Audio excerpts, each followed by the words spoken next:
Assalamualaikum. Hello everyone. Welcome back to my channel. இன்னைக்கு நம்ம சேனல்ல என்ன பார்க்க போறோம் அப்படினா ஒரு யம்மியான கிரேவி ரெசிபி தான் பார்க்க போறோம். அதுவும் கனவா மீன் கிரேவி. இது பாத்தீங்கன்னா இட்லி, தோசை, ஆப்பம், சாதம் எல்லாத்தோட ஒரு அட்டகாசமான சைட் டிஷ். இதை நீங்கள் ஒரு தடவை செஞ்சிட்டிங்கன்னா திரும்ப அடிக்கடி செஞ்சு சாப்பிடுவீங்க. அந்தளவு ரொம்ப சுவையாக இருக்கும். இது எப்படி ப்ரெஷர் குக்கரில் வித்தின் 10 மினிட்ஸில் ஈஸியாக சூப்பராக செய்யுதுன்றதை பார்க்கலாம். வாங்க வீடியோக்குள்ளே போகலாம். இப்போ ரெட் கலரில் இருக்கிற சப்ஸ்கிரைப் பட்டனை அழுத்தி சப்ஸ்கிரைப் பண்ணிக்கோங்க. அப்படியே கூடவே இருக்கிற பெல் ஐக்கானையும் ப்ரெஸ் பண்ணிக்கோங்க.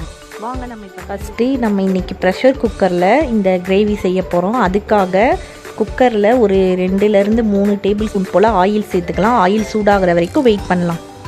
இந்த டைமில் 2 மீடியம் சைஸ் வெங்காயத்தை ஸ்லைசஸாக கட் பண்ணி வச்சுருக்கேன். அதை சேர்த்து நல்லா பொன்னிறமாகிற வரைக்கும் நம்ம வதக்கி எடுத்துக்கலாம். வதங்கிருச்சு. இந்த டைமில் பார்த்தீங்கன்னா ஒரு சின்ன துண்டு இஞ்சி, ஒரு 4-5 பல்லு பூண்டை பொடியாக கட் பண்ணி வச்சுருக்கேன். அதை இதில் சேர்த்து அதோட கலர் மாறுற வரைக்கும் நம்ம வதக்கி எடுத்துக்கலாம்.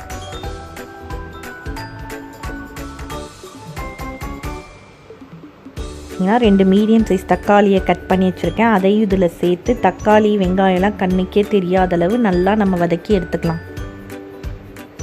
தக்காளியெல்லாம் நல்லா வதங்கிருச்சு. இந்த டைமில் பார்த்திங்கன்னா மசாலா பொருட்கள் சேர்த்துக்கலாம். 1/4 டேபிள் ஸ்பூன் போல் மஞ்சள் தூள், ஒரு 1-1 1/4 டேபிள் ஸ்பூன் போல் மிளகாய் தூள் சேர்த்துக்கலாம்.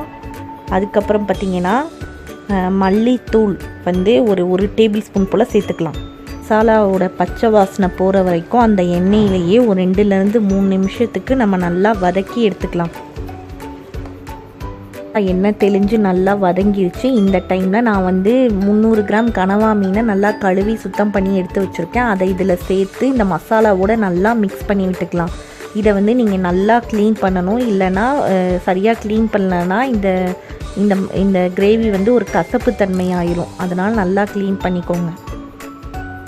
தேவையான அளவு உப்பு சேர்த்துக்கலாம். உங்கள் சுவைக்கு தகுந்தபடி உப்பு சேர்த்துக்கோங்க. சேர்த்து நல்லா மிக்ஸ் பண்ணி விட்டுடலாம். 1 கப்புக்கும் குறைவான தண்ணி சேர்த்து நல்லா மிக்ஸ் பண்ணி விட்டுக்கலாம்.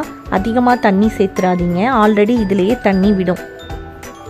குதிச்சிருச்சு. இந்த டைமில் நம்ம குக்கரை மூடி விசில் போட்டுடலாம். இந்த மாதிரி குக்கரில் வேக வைக்கிறதுனால இந்த மீன் ரப்பர் மாதிரி ஆகாமல் நல்லா சாஃப்டாக வெந்து டேஸ்ட்டும் ரொம்ப நல்லா இருக்குது. கண்டிப்பாக இந்த மெத்தடில் நீங்களும் ஒரு தடவை ட்ரை பண்ணி பாருங்கள். இப்போ நம்ம குக்கரை மூடி ஒரு அடுப்பை மீடியம் ஃப்ளேமில் வச்சு ஒரு 3 விசிலுக்கு வேக வச்சு எடுத்துக்கலாம். 3 விசிலுக்கு அப்புறம் இந்த கிரேவி எப்படி ரெடியாக இருக்குன்னு பார்க்கலாம். ப்ரெஷர்லாம் ரிலீஸ் ஆயிடுச்சு. நம்ம ஓப்பன் பண்ணிடலாம். பார்த்தீங்களா எவ்வளோ அழகாக எண்ணெய் பிரிஞ்சு சூப்பராக வந்திருக்கு நம்மளுடைய கனவா மீன் கிரேவி.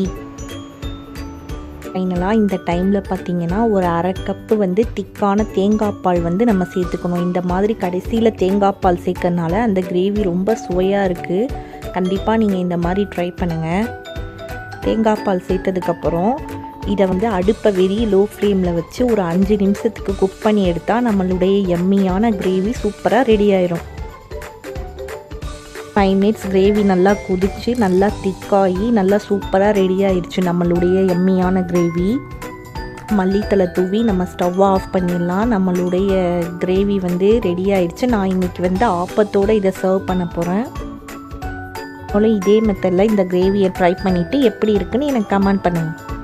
பிடிச்சிருந்துச்சுன்னா லைக் பண்ணுங்கள். உங்கள் ஃப்ரெண்ட்ஸோட என் வீடியோவை மறக்காமல் ஷேர் பண்ணுங்கள். நம்ம சென்னை சமையலை இதுவரைக்கும் சப்ஸ்கிரைப் பண்ணாமல் இருந்தீங்கன்னா மறக்காமல் சப்ஸ்கிரைப் பண்ணிடுங்க. அப்படியே பக்கத்தில் இருக்க பெல் பட்டனையும் ப்ரெஸ் பண்ணிட்டீங்கன்னா நம்ம சேனலில் போடக்கூடிய எந்த வீடியோவும் நீங்கள் மிஸ் பண்ணாமல் பார்க்கலாம்.